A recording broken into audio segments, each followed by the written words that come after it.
Hey everybody, welcome to Full Stop Reviews. My name's Alex, and today we're going to be talking about everyone's worst Jewish nightmare, Shiva Baby. Shiva Baby is a genre-bending dark comedy focused on Danielle, a directionless, soon-to-be college graduate who attends a Shiva for a family friend who she doesn't quite know, thinks may have played cards with her grandmother.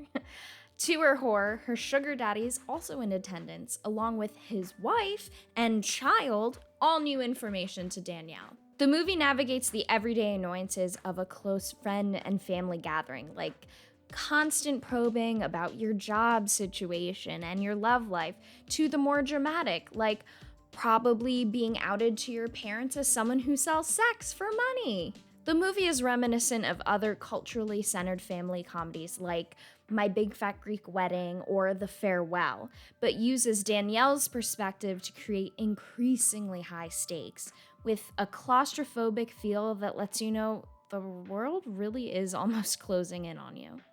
The main players in this small ensemble include Danielle, played by Rachel Sennett, who actually starred in the original short created in 2018 during director Emma Seligman's last year at NYU.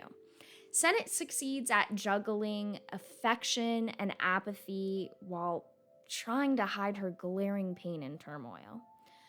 Danny DeFerrari plays Max, the sugar daddy who, as it turns out, really is a daddy and seemingly just as lost in life as Danielle.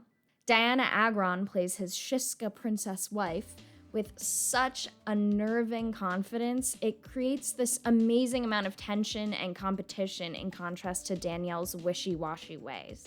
And also, ironically, she's Jewish in real life. Polly Draper and Fred Melamed play Danielle's loving but kinda critical parents, providing most of the movie's comic relief and giving a really nuanced yet relatable performance that doesn't start to become a caricature of modern-day Jewish parents. The movie's main themes and kind of exploration are within power and power over yourself and how differently that can be interpreted. Danielle enjoys the power she can have over men, but falls short of being able to share affection once the money is handed over, demonstrated by an incredibly awkward goodbye hug. She even mentions to her friend that the reason she got into sex work is because she enjoyed the power and control it gave her. She realizes, of course too late, that this power is really just a mirage, and the money and gifts she's been receiving are actually supplemented unknowingly by Max's successful #girlboss wife, Kim. Danielle has also tried to exert power over her out-of-control life by losing weight. Other Shiva goers kind of go up to Danielle and dote on her, saying that she's so skinny and she's lost so much weight and good for her and she should enjoy it. But then they turn around and kind of gossip about whether she has an eating disorder and that she looks too skinny and she needs to eat. It's this very damned if you do, damned if you don't environment that kind of rules the lives of seemingly most of the characters in this movie. I mean, for instance, you have Danielle's dad, who's clearly a very successful businessman. He doesn't just provide for his family. I mean, he's affording his daughter's New York City college education and apartment. But Danielle and her mom are really embarrassed to be seen in his work van, which they had to drive to the Shiva because her mom's car is in the shop. Or for instance, Maya, who's played by Molly Gordon, she's striving to be this perfectly successful Jewish daughter by pursuing a career in law, but is still being suffocated under her mom's gaze and kind of grappling with being open about her sexuality and previous relationship with Danielle, or as Danielle's mom puts it, funny business. The majority of the film takes place within a few rooms on the first floor of this house, which really adds to this claustrophobic atmosphere that no matter where Danielle turns, she's running into prying eyes or questions. One of the only times we get to see her be open and honest is when she escapes to the backyard for some air.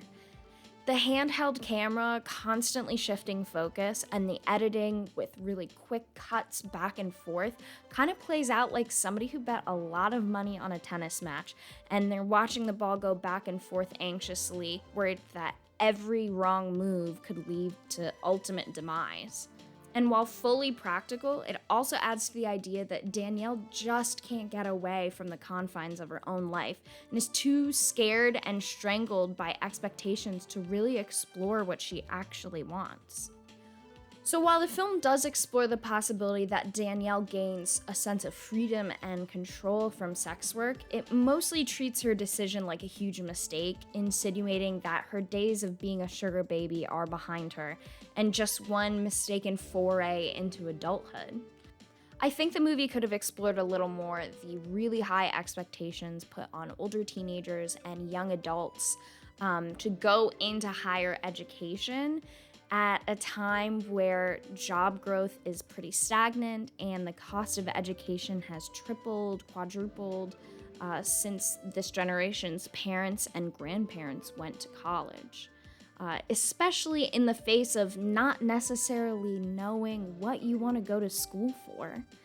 I think it would have also been really interesting to kind of touch on the intergenerational trauma faced by some New York Jews and the many second and third generation American immigrants, and how success is viewed through this lens of extreme sacrifice by previous generations.